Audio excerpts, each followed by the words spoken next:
네, 안녕하세요, 목사님. 안녕하십니까. 오늘은 어떤 내용을 말씀해 주실 건가요? 지난 시간에 1798년 프랑스 혁명 그리고 1844년 2300주야 예언의 이 끝 이후에 역사가 어떻게 진행되는지 근대사를 통해서 살펴봤는데, 오늘은 지금 현재 진행되고 있는 이 현 시국의 역사를 어떻게 이해할 것인가 연장선상에서 한번 살펴보려고 합니다. 네, 그러면 시작해 볼까요? 1798년 프랑스 혁명에 의해서 이 작은 뿔 북방왕이 상처를 입었죠. 그 이후에 1844년 재림운동, 그러니까 2300주야 예언의 끝에 하늘 지성소에서 예수님께서 우리를 위한 대속죄 일의 시작이 이루어졌죠. 그러면 그 이후에 어떤 일이 일어났는가? 크게 인간 역사에서 일어났던 일을 본다면 1차 세계대전과 2차 세계대전, 이렇게 크게 볼 수 있는데, 1차 세계대전 이후에 어떤 일이 일어났냐면 1929년 2월 11일 라테란 조약을 통해서 상처받았던 북방왕 작은 뿔이 치유함을 빈 healing the wound, 그 성경에 기록되어 있는 그 역사가 정확하게 일어나죠. 네, 아주 놀라운 사건이었죠. 그렇습니다. 이거 그러면 2차 세계대전 이후에 어떤 일이, 다시 말씀드리지만 1차 대전, 2차 세계대전은 1차 대전, 2차 대전은 북방왕과 남방왕의 싸움이 아니라 1798년 이후 상처를 입었던 작은 뿔 북방왕이 회복, 마지막 싸움을 위해서 회복되는 시기였고, 네, 2차 세계대전 이후는 바로 팍스 아메리카나, 미국 주도의 세계 질서의 그 틀이 짜여지기 시작한 거죠. 동시에 우리가 냉전 시대를 맞이했는데, 그 얘기는 무엇인가?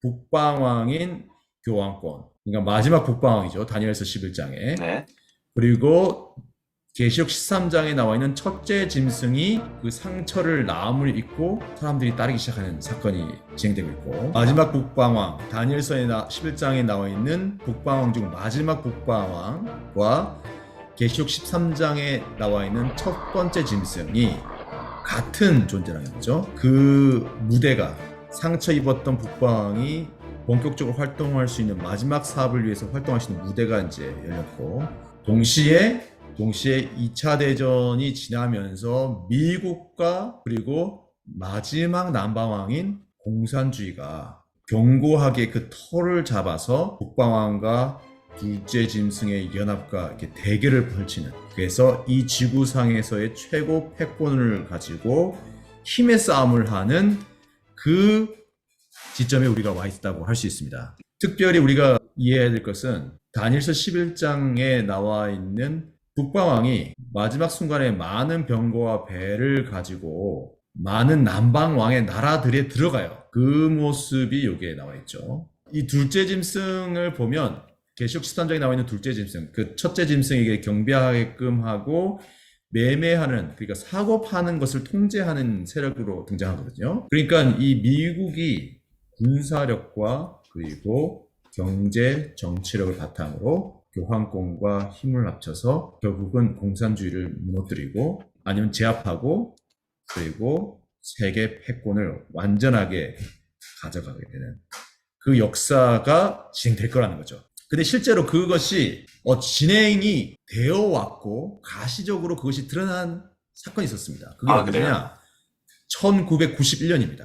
그러니까 1991년이 굉장히 상징적으로 또 역사적으로 중요한 해인데요. 바로 이 북방왕의, 그리고 북방왕과 연합한 계시록의 둘째 짐승, 즉 미국, 북방왕과 미국의 두 라이벌의 몰락을 경험하는 것을 1991년 역사를 통해서 알 수 있습니다. 두 라이벌의 몰락이죠. 그럼 첫 번째 라이벌 볼까요? 네. 바로 정치 군사적 라이벌이라고 할 수 있는 소련 연방, 소비에트 유니언이 1991년 12월 26일에 붕괴가 됐어요. 정말 갑작스럽게 붕괴가 돼버렸죠.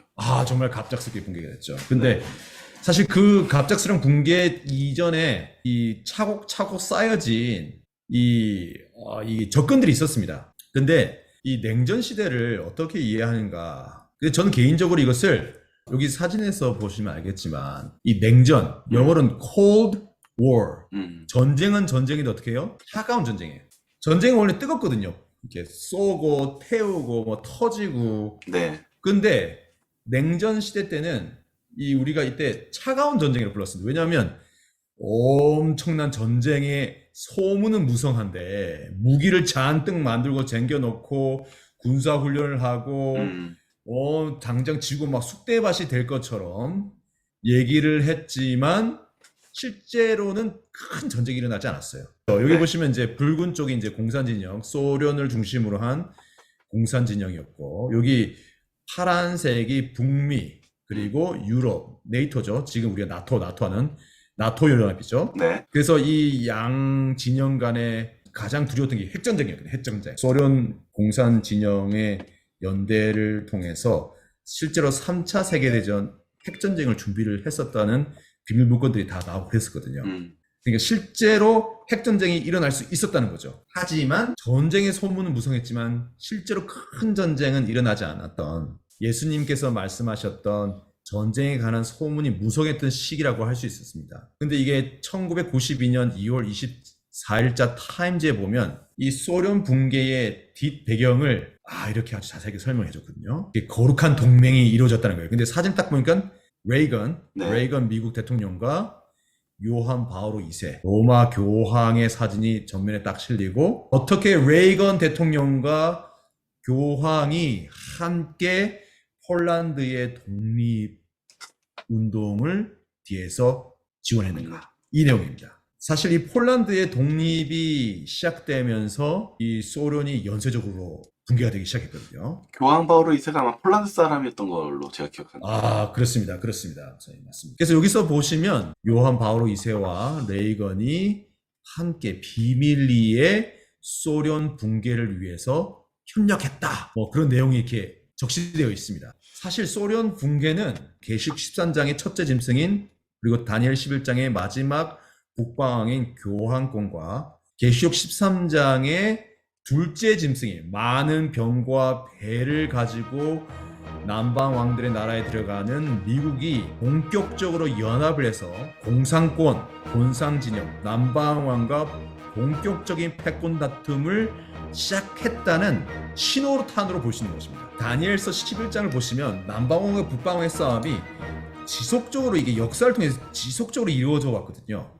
이건 뭐냐면 바로 다니엘 11장에서 남방왕과 북방왕의 싸움은 우리 이 지구촌에 있는 세계 속에서의 마지막 패권 다툼이 어디로 향하고 있는지를 우리에게 보여주고 있는 거죠. 그런데 특별히 마지막 북방왕이 누구고 마지막 남방이 누군가, 그리고 그들이 어떻게 활동하고 있는가, 그거는 다니엘 11장과 계시록 13장을 같이 맞춰서 보고, 그리고 이 역사 속에서 그것을 함께 관망해서 보면 큰 그림을 우리가 볼 수 있다는 거죠. 그리고 우리가 지금 그 흐름의 거대한 전쟁의 흐름 속에 있다는 것입니다. 이렇게 지금 소련 연방에 대한 이 공산 진영에서의 이렇게 붕괴를 알리는 여러 가지 시위들이 나왔죠. 이 사진 같은 경우는 이제 베를린 장벽이죠. 네. 이 동독과 서독, 그러니까 한국이 남북한으로 나눠져 있는 것도 어찌 보면 이렇게 정치 지정학적, 제가 이렇게 말씀드려도 될지 모르겠지만 사실은 우리 한반도가 남북으로 나눠져 있는 것도 엄밀히 얘기하면 북방왕과 남방왕의 싸움의 연장선상에 있습니다. 그러니까 대한민국은 미국, 북방왕이죠. 북방왕. 그리고 북한은 남방왕, 공산진영. 이게 예언적으로도 사실은 한반도가 다니엘 11장과 계시록 13장에 나와 있는 남방왕과 북방왕의 싸움에 이 한 중요한 블록을 형성하고 있는 거죠. 물론 그 가운데에서는 소비에트 연방의 이제 붕괴에는 많은 희생과 피가 있었지만 결국 1991년 12월 말미에 소련 연방의 기가 내려가고 지금의 러시아 기가 올라가면서 이렇게 붉은색의 소비에트 유니언이 이 러시아를 중심으로 한 여러 다양한 나라로 분할되게 되었습니다. 그러면서 1991년 12월을 많은 역사학자들은 냉전의 종식이라고 얘기합니다. 소련이 붕괴되면서.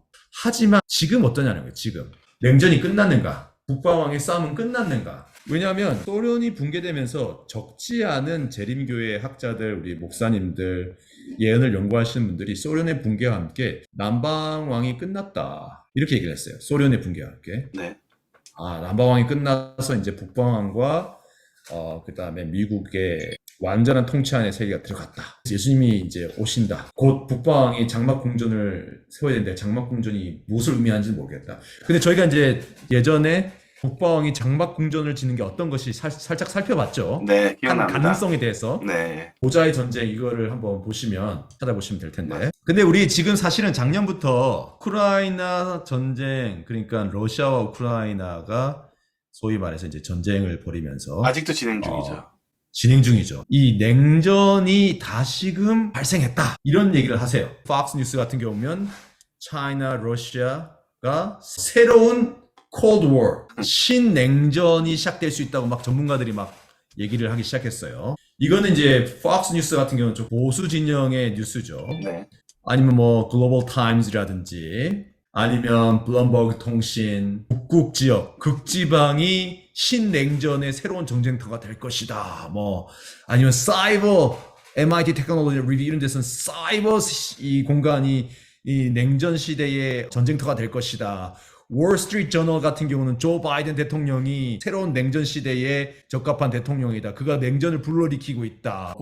이렇게 비즈니스 스탠다드 조 바이든이 지금 새로운 냉전을 추구하진 않는다고 얘기를 하고 있다. 하지만 어떻게요? 실질적으로는 다시금 그렇게 하고 있다는 거죠. 네. 사실은 이제 조 바이든 같은 경우는 국제 외교 군사 전문가입니다. 조 바이든이 사실은 소련 연방 당시에 이 모스크바에 있었던 핵 군축, 핵무기를 이제 줄여나가는 그 협상의 미국 측 대표였어요. 그러니까 조 바이든이 소련 연방의 이 실세들과도 아주 긴밀한 대화 채널을 갖고 있었고 그 중에 한 명이 바로 푸틴입니다. 서로를 잘 알고 있죠. 그런데 어떻게 해요? 소련 연방이 북방황과 남방황, 특별히 소련이 북방황과 이게 첫 번째 짐승이죠. 계시록 13장에 있는 첫 번째 짐승과 두 번째 짐승, 미국의 연합활동으로 인해서 몰락을 했고 그것이 1991년에 일어났죠. 자, 그런데 또 다른 일이 1991년에 있었습니다. 바로 둘째 짐승, 미국의 경제적인 라이벌. 소련 연방이 미국의 정치 군사적 라이벌이었다면 사실은 일본은 미국의 경제적 라이벌이었습니다. 종목이 다른 싸움이네요. 그렇습니다. 근데 1991년에 무슨 일이 일어나냐면 일본 경제 버블이 거품이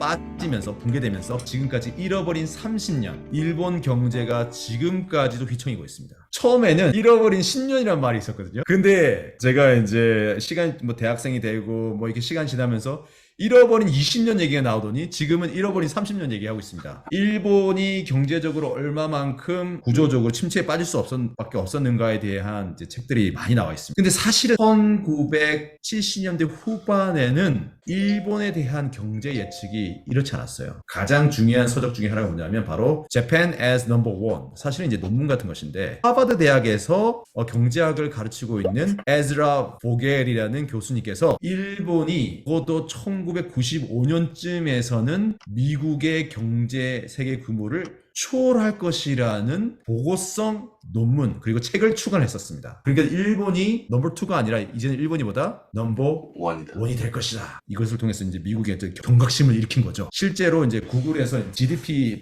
비교를 해보시면 미국이 이게 파란색입니다. 미국이 국내 총생산, 미국이 생산해내는 모든 이제 부의 창출을 보시면 이렇게 계속해서 성장을 해왔어요. 저 밑에 초록색, 그린색이 중국입니다. 중국 GDP. 근데 중국 GDP 보십시오. 그냥 바닥을 기고 있죠. 근데 일본이 1970년 사실은 일본이 이제 세계 2차 대전 이제 패망 이후에 경제적으로 엄청난 어려움이 있었죠. 그때 한국 전쟁을 통해서 베트남 전쟁과 한국 전쟁에 있어서 군수 물자를 제공한 역할을 하면서 도약의 발판을 마련합니다. 그러고 나서 1980년대에서 경제가 고도 성장의 길에 접어들더니 80년대 중반 어떻게 해요? 로켓을 달고 올라가는 거예요. 그래서 이쯤에서 많은 경제학자들이 이 정도 탄력이라면 1990년대 중반 정도 됐으면 어떻게 해요? 미국을 추월해서 지나갈 것이다 이렇게 예상을 했던 것입니다. 근데 1995년 당시에 미국과 일본의 GDP 비율을 보면 미국이 10이라고 한다면 일본이 약 70% 정도 GDP에 도달했을 때 여기 그래프를 보시면 어떻게 해요?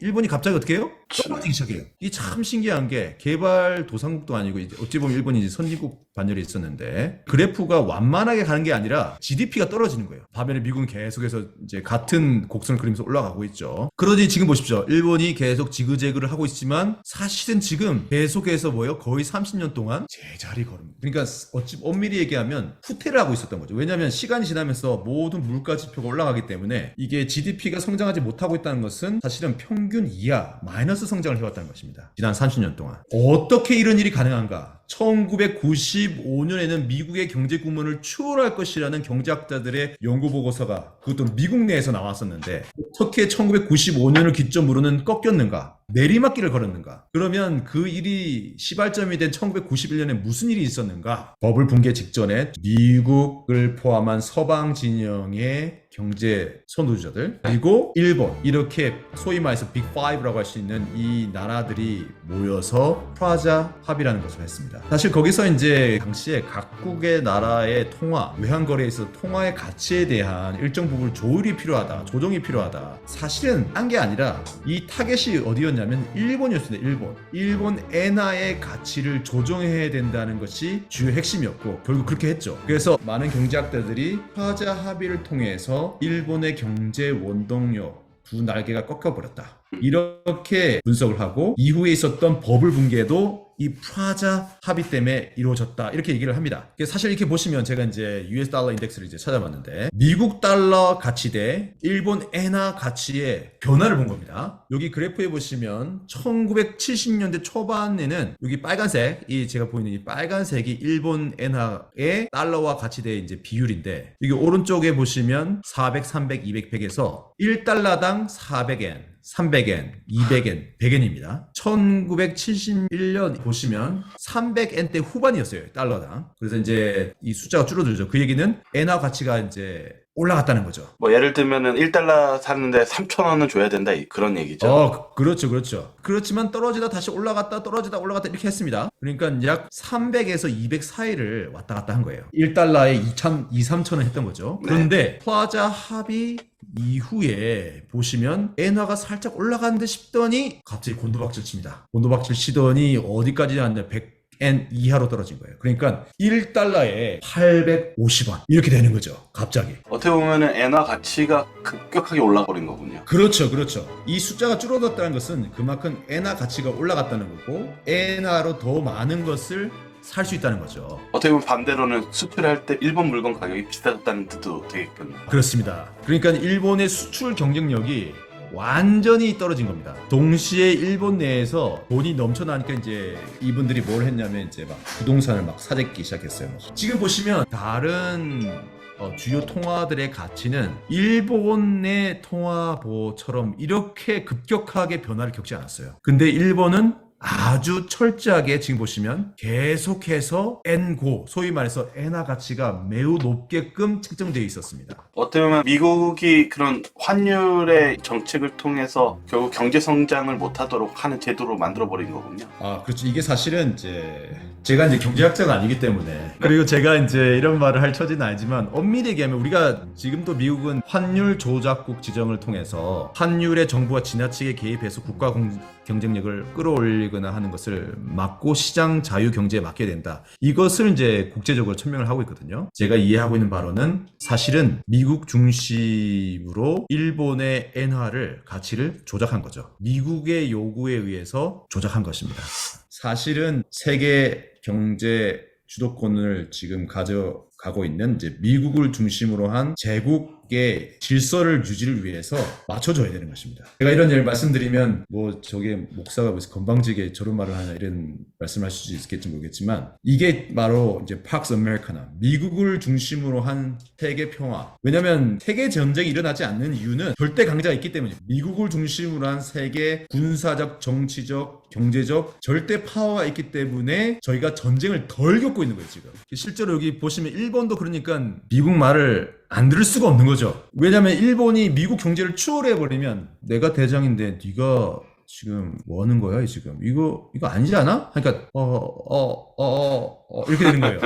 그래서 보시면 이게 니케이 지수죠. 일본 주요 증시인데 보시면 꼭지점 35,000을 찍고 1980년대 후반에 그러니까 프라자 합의가 이루어진 이후에 조금 올라간 듯 하다가 그 다음 어떻게 해요? 급격하게 하강하거든요. 2015년까지 했는데도 어떻게 해요? 1980년 후반만 못한 거예요. 이게 지금 엄청난 겁니다. 이게 사실 아베노믹스 이제 아베가 환율을 다시 엔화 가치가 너무 높아.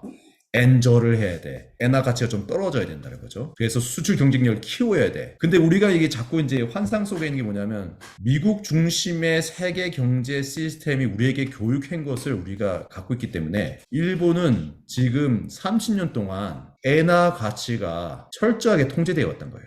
최근에 들어서 이제 900원대로 떨어졌는데 이제 요새 조금 낮아졌군요. 그렇죠. 왜냐면 이대로 가면 이제 일본이 망하거든요. 완전히 망해버리거든요. 왜냐면 30년 동안 묶여있어요. 보십시오. 이거는 이제 The World Bank에서 나온 자료인데요. 95년에 정점이었는데 그때 5.5 트릴리언 US 달러였습니다. GDP가 국내 총생산이. 근데 2010년에 살짝 올라가더니 다시 떨어졌어요. 다시 회복됐다 하다가 어떻게 다시 떨어지는 거예요. 뿅말치 같네요. 올라가면 치고 그러니까 30년 동안 이렇게 돼요. 30년 동안. 이게 왜냐면 이게 올라가야 돼요. 계속 올라가야 되는 거예요. 정상적 국가라면. 경제 상황이 못한 거예요. 그 얘기 뭐냐면 30년 동안 마이너스 성장을 했다는 거거든요. 철저하게 압박을 당했다는 것입니다. 그러니까 지금 최근에 이제 일본이 정치적인 것까지 이제 들어가면 이제 상당히 이제 논란이 커지기 때문에 제가 주의를 해야 되는데 일본이 미국에게 요구를 하고 큰 소리를 치고 한국에도 굉장히 굴욕적인 요구를 하고 미국이 그것 일본을 이렇게 지지해주는 모양새를 보여주고 있죠. 왜냐하면 미국이 일본에게 진 빚이 있기 때문에 그렇습니다. 지난 30년 동안 철저하게 일본의 경제를 묶어놨기 때문에 왜냐하면 미국이 단 하나의 세계 경제 슈퍼파워가 되어야 되는 거예요. 그러니까 소련 연합이 군사적으로 정치적으로 거대한 힘으로 성장해서 미국에 도전을 하니까 어떻게 해요? 둘째 짐승에 도전을 하니까 첫째 짐승과 둘째 짐승이 딱 연합해서 어떻게 해요? 소련을 붕괴시켜버렸어요. 그리고 일본이 경제적으로 쫙 올라가서 미국을 추월하니까 어떻게 해요? 일본을 확 눌러가지고 30년 동안 성장하지 못하도록 경제적 불구를 만들어버립니다. 이게 뭐냐? 계시록 13장에 나와 있는 예언의 성취를 위한 판을 까는 거예요. 둘째 짐승이 첫째 짐승을 위한 우상을 만들고 우상에게 누구든지 경배를 하고 경배하지 않는 자는 매매하지 못하는 거예요. 사고 팔지 못하고 또 심지어 어떻게 해요? 죽게 만들어요. 무슨 얘기냐면 세계적인 입법권, 세계적인 사형을 집행할 수 있는 초법적인 입법권이 있어야 돼요. 그러니까 국제 정치 사회에 최상의 리더십이 있어야 되고 두 번째는 사고파지 못하게 돼요. 뭐냐면 경제적 통제력이 있어야 되는 거예요. 그 얘기는 미국이 결국 정치 군사적으로나 경제적으로나 모든 라이벌을 결국은 뭐 할 것이다?